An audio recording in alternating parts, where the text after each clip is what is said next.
Formed in London in July of 1967, Fleetwood Mac is one of the best-selling bands of all time.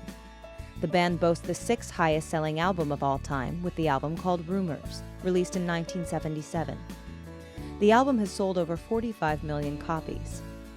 Fleetwood Mac has been an icon in the music industry for decades. Their unique sounds have influenced generations of musicians, old and new.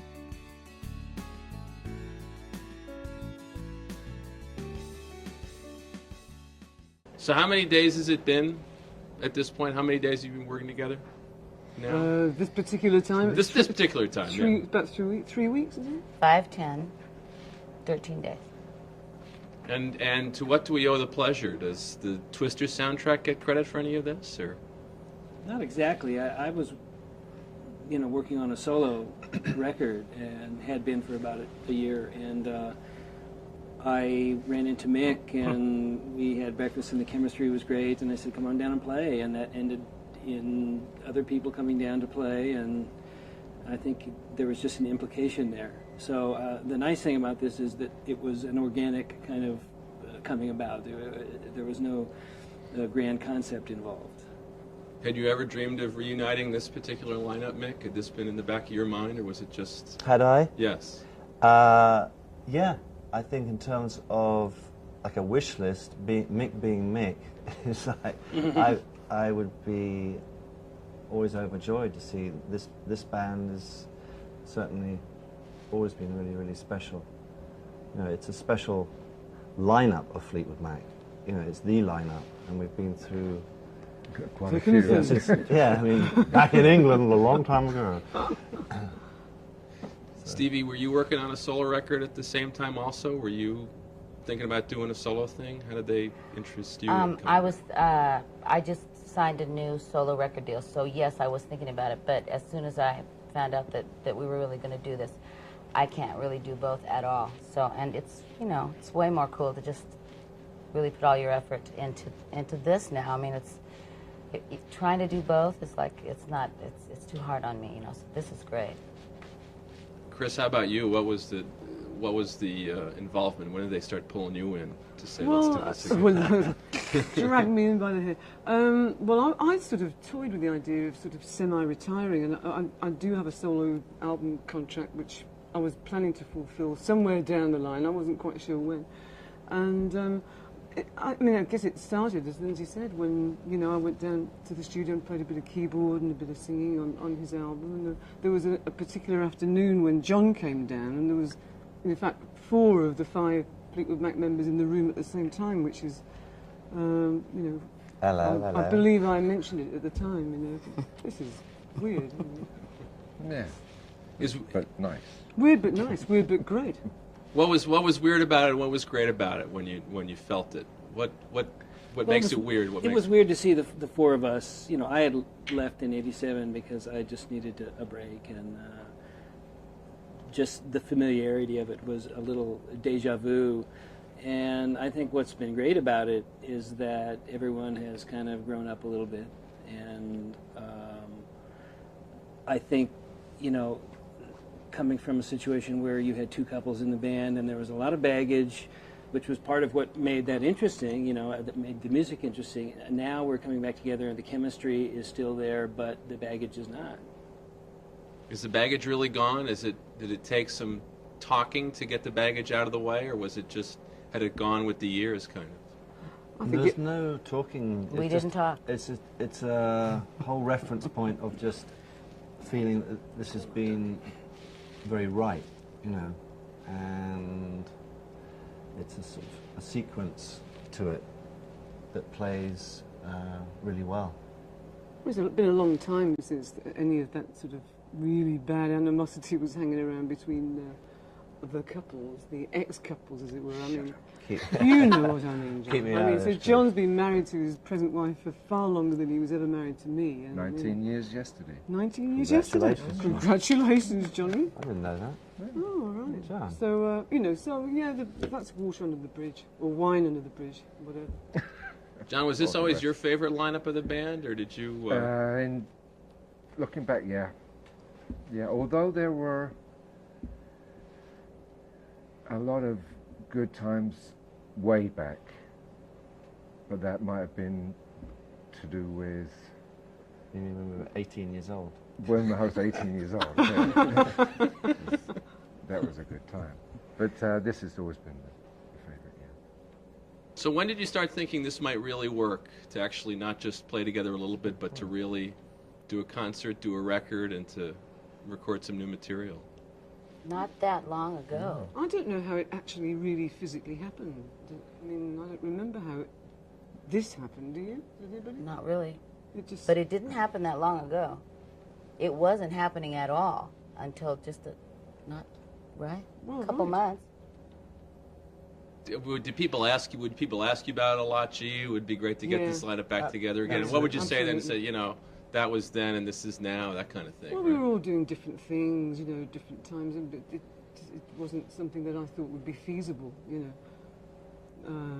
I really didn't, and I'm surprised and delighted that this is happening. It's great. It really feels good. Why didn't you think it would be feasible? Well, I don't know. I just think you know, so much bad stuff had gone on between us. I mean, I'm not suggesting that we all hated each other. I mean, I just felt that, you know, trying to recreate the past may not be a thing that was possible. But in essence, we're not actually doing that at all.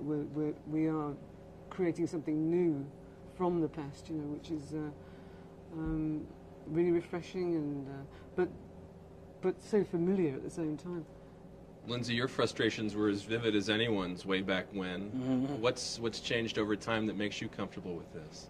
Well, I think when I left, you know, I was involved in the Tango in the Night album, and then I did not tour, and it was just getting difficult for me personally, anyway, to try to have a format in which I could find the things I was looking for creatively, and I think it really took pulling away and sort of stripping my entire existence down again and building it back up, which I have kind of done creatively and personally. And in that process, hopefully you gain wisdom and you gain perspective.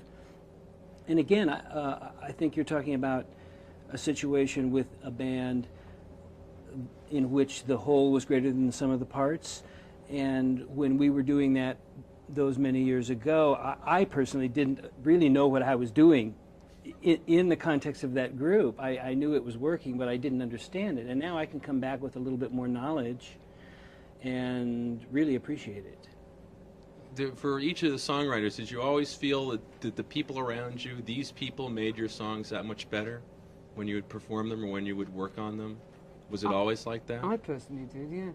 I personally think that my writing has been only enhanced by the people in this band. Stevie, how about for you? Did you feel that when you were writing songs with this band? Do you feel Well, it it's now? not like anything else. When you're in a band and you have somebody like Lindsay to work on your songs, it's like, I mean, I've told him several times in the last couple of weeks how much I appreciate all the beautiful things he did on my music that I really didn't appreciate then, because it was my reality. Beauty on my songs was my reality. So I did get to a point where I really didn't appreciate it anymore. And now I'm gone, I go back and I listen to all this stuff and I think, oh, I'm so proud that I'm in this band, you know, because this is such incredible music. And yeah, I mean, you have to be in a band to ever really understand what I'm saying, you know. You know how many people in the world have taken you as a creative inspiration and stuff. People who are successful today talk about you, you know, vividly as well. Did that ever become a burden? Was that a thrill to you? How does that sit with you now? I don't know how to answer that. I really don't know how to answer that exactly. You know, this is all happening really fast, this Fleetwood Mac thing again, and it's so big and so intense that it's like, I think we all five of us, we just kind of space out sometimes because it's just almost too much, you know. So I'm sorry, I don't remember what the question was, and I don't think I can answer it anyway. No, I mean, certainly people like Courtney Love mention you frequently as an inspiration. So many musicians out there talk specifically about you. And I was wondering if that was thrilling for you to know that people were inspired by your music, or if it ever became a burden, if you ever thought, I can't live up to this. No, it's totally thrilling that people love your songs. That's what's thrilling, you know. It's just the nicest thing anybody could ever do or say for you. So, how is the vibe of this different from what it was in 1993, when you had that sort of one-off get-together for the inauguration and stuff? that wasn't. You know, people keep saying like that was not any kind of a. We did that because the President of the United States asked us to do that. You know, that's probably the only man in the whole world that could have gotten us to do this. And I did call Lindsay and say, we have to do this in the scheme of our lives. This is important. You know, if not for rock and roll, just for us, that we would be. So anyway, we did that, you know, and it was like we didn't see each other much before that, and we didn't see each other much after that. It was just something that we really did for him. I mean, as corny as that sounds, it seriously was real. That was the reason. What if Tony Blair wants to hear Go Your Own Way or something? Will you have to go to England and perform for him also? Ooh, we'd have to think carefully about that. No, not Labour. No. You've played for all the politicians you want to play for, and Yeah. was that sort of Yeah, that's surreal the to first play thing for that that? You know, play for that tuxedo, dressed up crowd. Secret Service, No, police. but they got into it. They got into it. They were all standing up and Clapping on the own beat. They were. Even the old press got up, didn't he? I mean, Mr. President got up. It's okay. Sorry, Bill. How did the track on Twister happen between the two of you? I mean, whose idea was that? How did that come about? Had you been in touch over the years or Well, anything? again, I was in the studio with Mick, working on my stuff, and Stevie had the song, and we thought it would be great to get her down and involve her in sort of a musical format that was already going on anyway with the two of us, and that was great. That was really great because we sing great two-part harmonies, and we hadn't done that in a long time, and we had very little time to do that. We really had just like 2 days, and we walked out with a 2-track about 8 o'clock in the morning, I think, didn't we? Yeah. Yeah. How many years had it been since you had sung 2-track harmonies together when you did that track? Well, there are very Tango in few of the those. Night, I mean, yeah, but there maybe. wasn't. More like when we, were singing When before we- yeah, Fleetwood before Mac, Fleetwood really, Mac, in you a know. way. It was more reminiscent of that. So going back to the high school band. Mm-hmm. It's kind of a Buckingham Nicks thing. They were the Polydor days, yeah. Back when you were. Can you still remember what you thought when you decided to hire these two guys for the band, Mick? Mm-hmm. Do you remember thinking you guys were waiting tables and trying to No, put I demos? was waiting. You were waiting tables. You were waiting tables. No, I was working on tracks. Yeah. Well, it's the 70s. Things have changed since, God willing. Can I? Yeah, Yes. absolutely. Went to a studio called Sound City, and Keith Olsen, who had worked, unbeknownst at that point when I walked in, with Stevie and Lindsay on their album, the Buckingham Nicks album. And he played me some songs off that album for no other reason than to demonstrate the studio, because at that point Bob Welch was still in Fleetwood Mac.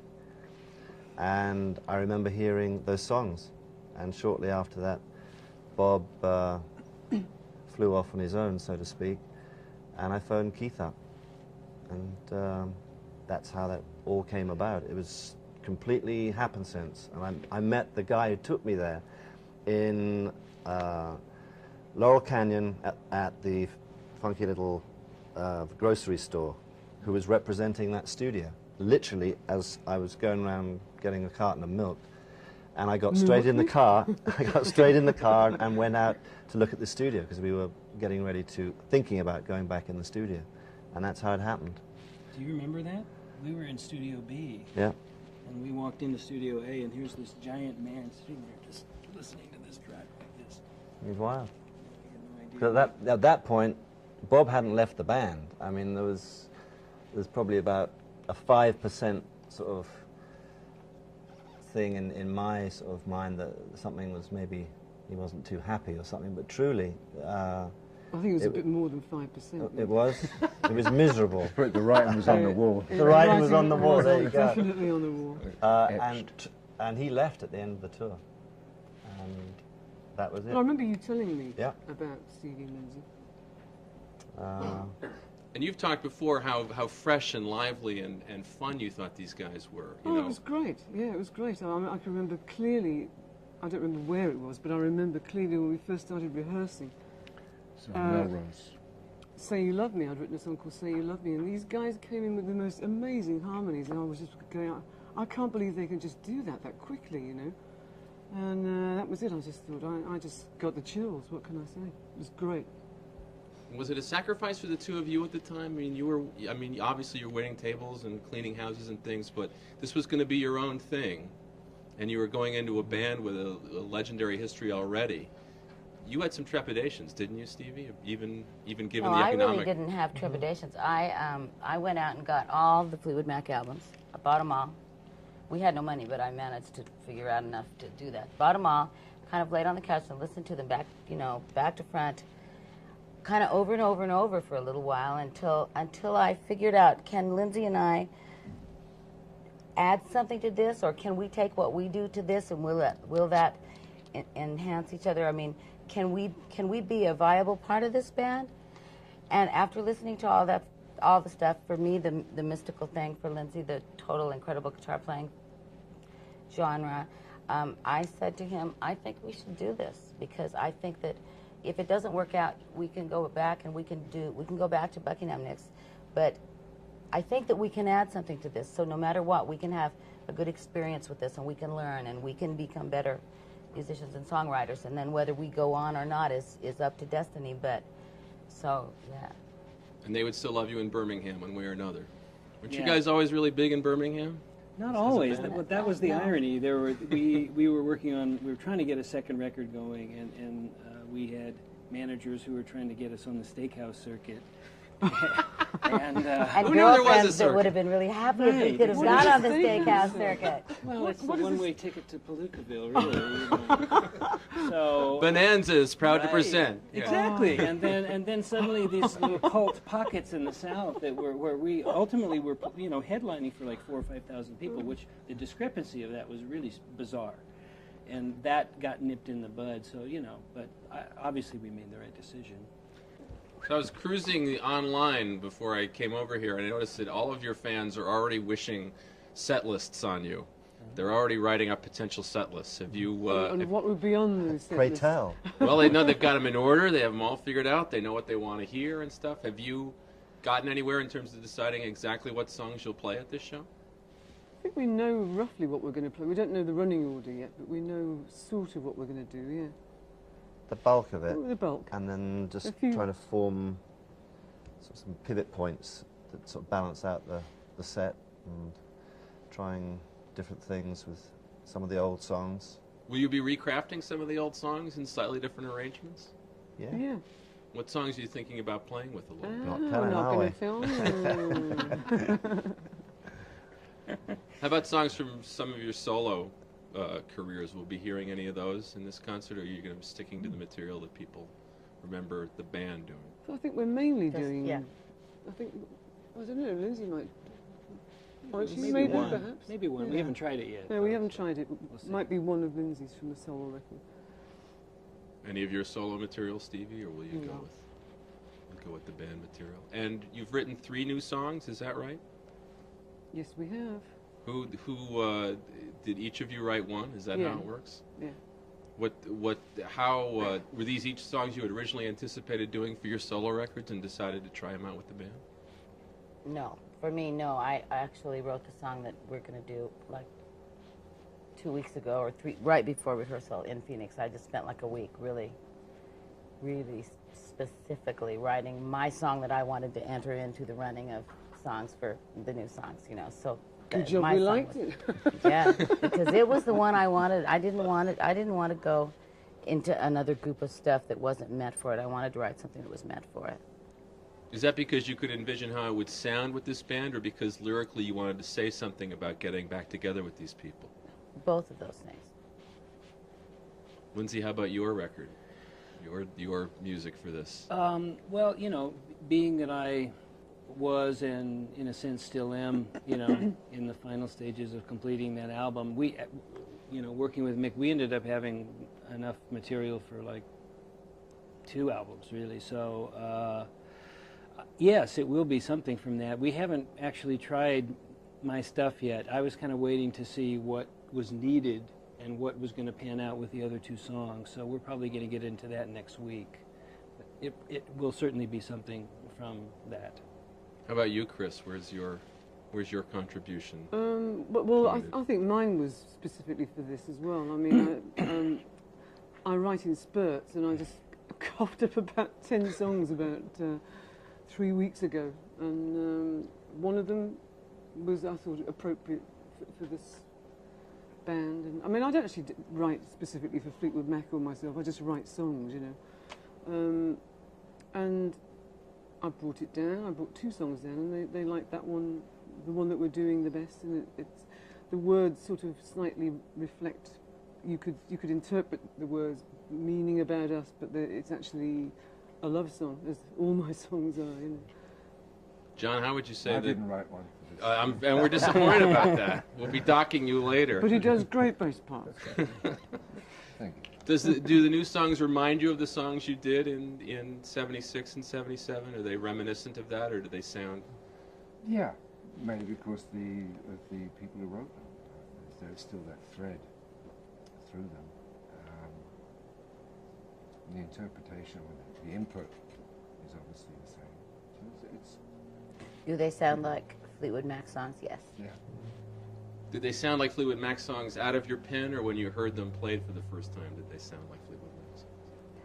Well, mine did, because when I was writing it, I was thinking, you know, of how it would sound when Chris and Lindsay would be singing along with me. So, and I don't do that often either. I mean, I really wanted to write a song that was specifically for this time. What did it sound like when you heard it, Mick? Did it sound like it was? We just took to it, you know. It was like one of those things that just, this whole, what's happening here is just is really, it's, you know, it's almost strange answering questions, because you think, well, what is it? It just really happens. It has a real energy of its own, from the way this whole thing happened, and it was. And it led us into doing what we do very naturally, and I think we've all been reminded of that. You know, whether it's the songs and the interpretation. When these people come together, there is definitely something that is very, very precious, and we've been well and truly reminded of that just as people within this circle, and certainly from people looking from whatever the outside is considered on us. I think there's an amazing energy, you know, and we're really becoming increasingly aware of that, and it's a good feeling, you know. None of this, you know, in terms of the songs, and it just has a life of its own, you know, whether it's the arrangement, whether it's arranged in a certain way. It's a very natural thing that happens with us, and it's only when you're asked very specific questions that sometimes you actually almost sort of screw it up by giving a lousy explanation that's very long-winded, like this one. Shut up, Mick. Well, I think it might surprise people, though, that you didn't have to get in a room for 3 days and hash out everything, and you didn't have to say, I didn't like it when you did that in 1991, and I really resented what you did in 87, and my feelings were really hurt in 79. But you didn't have to do that. Why do you think you didn't have to do that? Because it happened. It wasn't just suddenly like we're in a room together. It happened in a very natural way, like Lindsay was saying. It was a creative one, and a remarrying of certainly me and Lindsay that led to all of this happening. Also, you know, it probably wouldn't have happened if we weren't ready for it to happen. Absolutely. If we hadn't gotten past all of those things that you're talking about, we would have stayed away from each other. I would have done 2 drum beats on whatever song Lindsay was asking me to play on, and I'd have walked out or something. it grew from there, you know, and it was all very unformulated, you know, in terms of it's a happen sense to it. And You is know, that that's the just reality of is it. that time healing wounds, or is that each of you Yes. sort of saying, you know, my feelings for these people and the music we made are bigger than the negative feelings I have? I think it's time healing wounds and each of us as individuals growing. That combination, definitely. How about for you, Stevie? What was your thinking about You that? can stay mad about stuff that happened forever, you know, and in the long run, who ends up suffering? You do. So it's like, for me, I just woke up one day and I just wasn't angry at anybody anymore for anything, you know. So the whole idea of being so angry with the members of my band that we couldn't record another album seemed to be totally absurd to me. You know, like, how could you have been so uptight? So. People always saw the sort of, you know, your lives being played out in your music somehow. Are you looking forward, in a sense, to showing people how the music stands up, even apart from what people think may have generated it in terms of your interpersonal relations? I think it does anyway. I mean, since this has all been happening, I've been listening to some of those old records, and I think it's so timeless. These songs, they all seem so timeless and fresh, and so well put together, and so heartfelt that they just don't seem to ever age. These songs, so it's going to be marvelous to recreate them now. You know, 18. How many years is it? 15 years down the line, or something like that. Almost. What are you committing to in particular? You're committing to a record and a concert, obviously, that we'll be showing on television. Possibility for a tour? Are you committed to a tour? Would you like to tour? What's your thinking about that? It's We'd like to, ongoing. I think absolutely, we yeah. are touring, I think, aren't we? Yeah, I think that there is a tour in the works. We haven't put too much thought and time into that part. We're really trying to do our little movie, you know. So we haven't really thought about that much, but we're going, huh? I think the understanding is we're going on the road, yeah. I've got my bags packed. Got them packed Well, already, can't hey, we? me too. Love to tread the balls, John. Get off the boat and hit the You boards. got it. And maybe a little farmer's daughter at the end for Ooh. You are well informed, I'll tell you that much. That was lovely. Okay. I remember doing that as well. Okay. Thank you very much. Thank you. Thank you. Fleetwood Mac made its debut performance on August 13, 1967, at the Windsor Jazz and Blues Festival. After this show, McVie agreed to join the band as their bassist. Released on the Blue Horizon label in February of 1968, their first album, called Fleetwood Mac, was a very basic blues album. The album peaked at number 4 in the UK in spite of having no singles. Fleetwood Mac later released 2 singles called Black Magic Woman and Need Your Love So Bad. Mr. Wonderful was their second album. It was released in August of 1968. It too was an all-blues album, but they made some changes in the recording process. The sound gave the album a more authentic vintage sound. Christine Perfect, a friend of John McVie's, was featured on keyboards. For Mick Fleetwood, having the band complete again has come at the right time.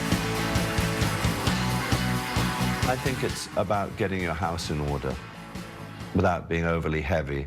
You know, the reality is I'm sitting here, I'm 67 years old. I'm certainly not planning on leaving any time that I know of.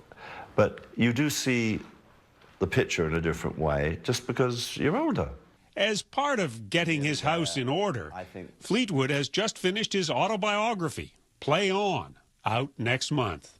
He writes about his divorces from 3 wives and his failures as a father to his 4 daughters. I would imagine someone reading this document would say that he's sort of sold his soul to his band. I don't think he sold his soul. I think he did it out of love, you know. Fleetwood fell in love with the drums as a boy. Self-trained, he moved to London at just 15, determined to make a living as a drummer. Describe your drumming style to me. My drumming style, not being overly humble. It's just the easiest way. I don't really know what I'm doing. I mean, I do, but if I start thinking about it, I don't really do it horribly consciously, and I'm not super slick. But he is a slick dresser. That started when he was a struggling musician, and his friend Rod Stewart told him to spend whatever he had on one good suit. And then you're styling. To this day, I love clothes, and I'm a shoe freak. You're certainly known for being colorful, interesting. That came along with the... That makes me feel good. Working so hard at it. No. By the time he was 20, the English blues band he was in took the name Fleetwood Mac, combining his name with that of bass player John McVie. Over the next few years, other band members came and went. Then, in 1975, a new Fleetwood Mac emerged with a lineup that, along with Fleetwood, included two couples, fellow Brits John McVie and his wife Christine, and the Americans, Lindsey Buckingham and his girlfriend, Stevie Nicks.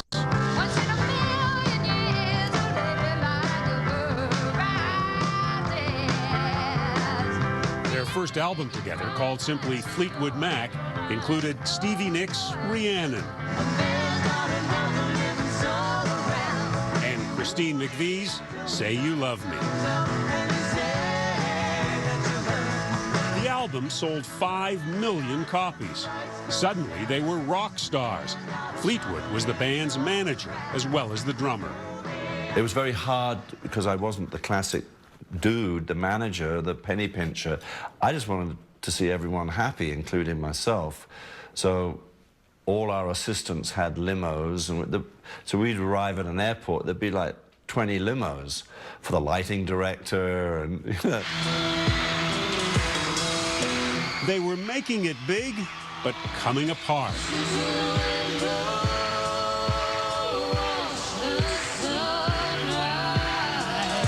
Nicks and Buckingham were breaking up, the McVies heading for divorce, and Fleetwood's marriage was ending as well, just as they began working on their second album, Rumours. Were there lots of problems? Yes, but it was never like, oh my God, you're not going to get a band. A lot of people around us, our record company, people around us were going like, okay, Mick, when are you going to break up? Because I don't get how you're pulling this off. All of us. It was the music, and we weren't about to turn away from it. Everything's waiting for you. The fractured relationship showed up in the songs. You can go your own way. Go Your Own Way was a message from Lindsey Buckingham to Stevie Nicks.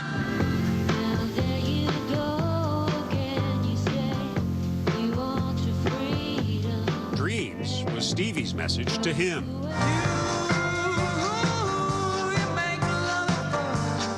And Christine McVie's You Make Lovin' Fun was written about her lover, not her husband.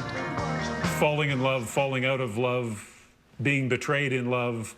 That's what Fleetwood Mac songs are about, and that's what Fleetwood Mac is about, it seems. As John McVie would say, a living soap opera, because we're all ex-lovers and have shared houses together, and it's a scene. Among those ex-lovers are Fleetwood and Nicks, who began an affair while touring for Rumours. I was certainly in love with Stevie, and I think it's fair to say that she was likewise. Who called it off? Mick did, because we both knew that Fleetwood Mac was going to go on probably longer than anybody's marriage, and that it was important that we be friends. So Mick and I just put our friendship back together. Nicks and Fleetwood shared a huge appetite for cocaine that grew to legendary proportions when they were recording Rumours. Were the drugs a way of getting through it? The drugs and alcohol? Drugs and rock and roll syndrome was alive and well during the making of that album. Me and Stevie became the wicked partners, I think, in that. I think we spoke about it way too much, you know. Certainly I had to address the stories I still get, especially in England, that just, oh God, you know, apparently you did enough cocaine to put a straight white line to the moon and back. The drugs, along with the emotional crises, did not get in the way of the music. Rumours has sold 50 million copies. Fleetwood managed the band for a decade, but eventually the excesses piled up. His bandmates fired him as manager. And you talk in the book about how you went through too much money. Lots of money coming in. You went through I too love much. spending money. And you spent too much of it. Me personally? Yeah. I think just... Spend more than you had. In 1984, Fleetwood was forced to declare bankruptcy. Other members of the band would go their own way. Buckingham quit the group for a decade in 1987. Nicks left for long stretches to pursue her solo career. Christine McVie retired. But Mick Fleetwood played on wherever he could.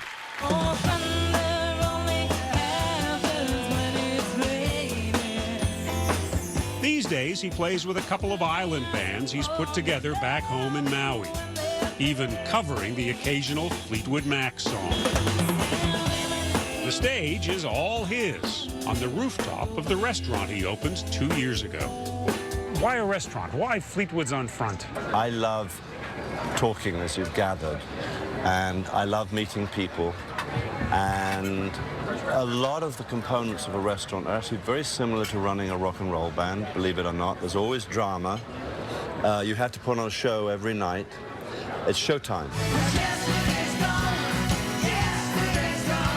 And now it's showtime for Fleetwood Mac again.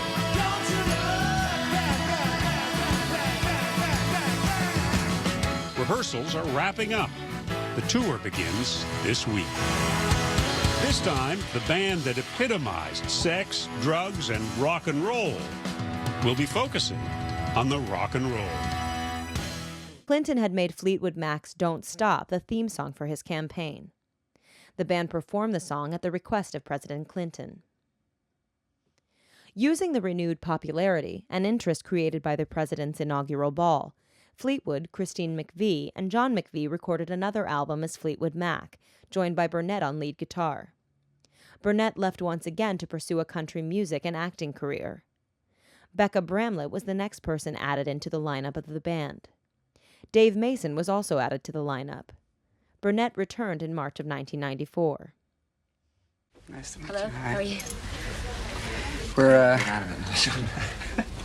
no, you get a chair. All right. Let's start talking about the history of the group a little bit. A lot of people might not know the history of Fleetwood Mac. Well, the band started summer of '67, and then it was a four-piece band with myself, John McVie, Peter Green, and Jeremy Spencer. And there it stayed for about just a little over a year as a four-piece band. Mm-hmm.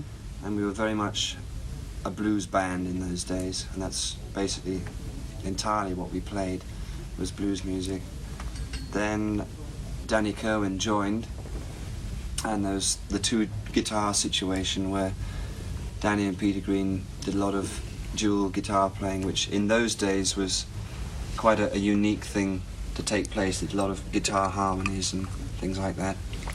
And we made the first album with that lineup was Then Play On, Yeah. the album, which was really the first album that put the band in a position where we weren't restricted with just being known as a blues band, although the same members were in it practically as when the band first started. Right. In 1970, Christine joined the band. In those days, you were more popular, and maybe you still are in the States than in England, but you're English, right? Three of us, yeah, English and two Americans in the band. How come you're more popular in the States, you think? Well, we're extremely popular in America right now. Over the past It started with 5 Skill years, House, right? it was a gradual thing where we were able to work in America and do really just moderately well. And up till about 2 years ago, it was just a gradual situation where the band became increasingly more known, more popular, on fairly moderate levels, where we reached a point where we were selling 250,000 copies of an album in America. Yeah. And we're touring constantly there through the year. Probably maybe sometimes a little over 6 months of the year in America. And during that time was really represented the complete decline of any popularity in Europe, which basically probably was our fault for not presenting the new band, because all through this time you've got to realize we've had a few major changes with, you know, when Peter left, then Jeremy disappeared, and then about a year after that Danny went. Right. So the band as it was originally ceased to exist apart from John and myself. Right. I want to cut the history a little bit short. In '74, I think Lindsay... We'll be old by the time if you carry on, I tell you. Lindsay and Stevie joined in '74. Could you tell us a little bit about what you'd been doing before you joined the band? I know One Nice Album, but that's all we know. That's about it, really. You'd been together as a duo for a long time? Stevie and I were in a band previous to that in San Francisco during the kind of psychedelic rock days. Right. And what band? It was just a local band called Yeah. Fritz Mhm. at that time, and that was what, 67 that we started doing that, and we've been singing together from that time until about 71 when we decided to go out and be a duo on our own. And about a year after that we moved to Los Angeles and eventually came out with the one album that you mentioned, the Buckingham Nicks album, which didn't really sell. And then we spent about a year and a half, 2 years after that album was released, just kind of trying to get something else happening in Los Angeles. And then Mick eventually heard a track off of that album and saw the potential, liked it a lot, liked just the whole thing that we were doing, and the timing was right. Bob Welch left the group right after that, and we were asked to join, and that was basically it. So now here we are with the latest and unbelievable successful album. Minus one. Christine's not here. Right. Do you feel this group is still the Fleetwood Mac that's in yourself? Definitely, yeah, sure. 200%. Music, but I'm part of it. I probably get the other side of it, where the main point of enjoyment to me, emotionally, is really playing on stage. I adore playing on stage, and it's a great release. It's a complete emotional release for me to be on stage. I get very disgruntled, not particularly happy when for too long a period not playing on stage. Although I enjoy being involved in studio work a lot, the main thing probably would come down to feeling really a sense of exercising whatever passions I want to get out on hitting drums. Making music is really the main, I feel it's the main way that I can express myself, and it's like a window to the outside world in a way. Right. You know You what I write very personal songs that are... sometimes I don't think so, but they end up being pretty personal. In retrospect, I think most of the songs that I've written, even though if I think I'm not even writing about myself, eventually I realize that it was something to do with myself. And it's just, I feel very honored, lucky that we can express ourselves in that way, that I can express myself in that way and communicate to other people and make other people happy, hopefully. What would you do if you wouldn't be able to express yourself in music?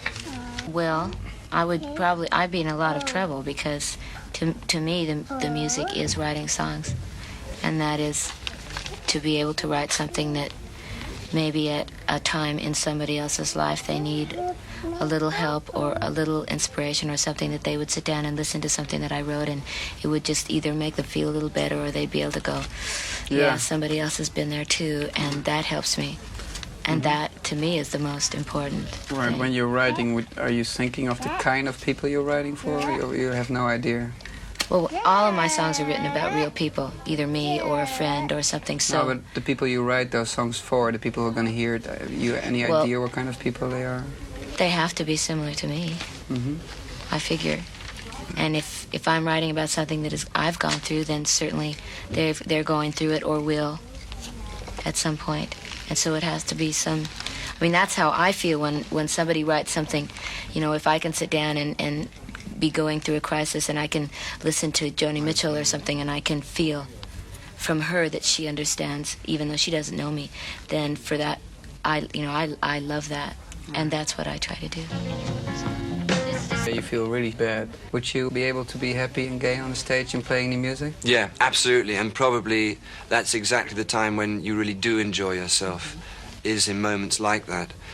Especially, you get a lot of basically maybe not too happy days when you're on the road, and for the 2 hours you're going to be playing at night, they're cherished moments to me. Right. They make it all very much worthwhile. Being on stage would probably make me feel better, yeah. But see, I don't write like Mick songs as such, so there's no output from there. But my enjoyment comes from being on stage and being on the road. Fleetwood Mac has been involved in the music industry in some form for over 4 decades. Their music has influenced various artists around the world. There are new indie groups that lay claim to Fleetwood Mac as one of their inspirations. As one of the long-loved icons of the music industry, Fleetwood Mac's influence will continue to influence later artists and new generations of fans.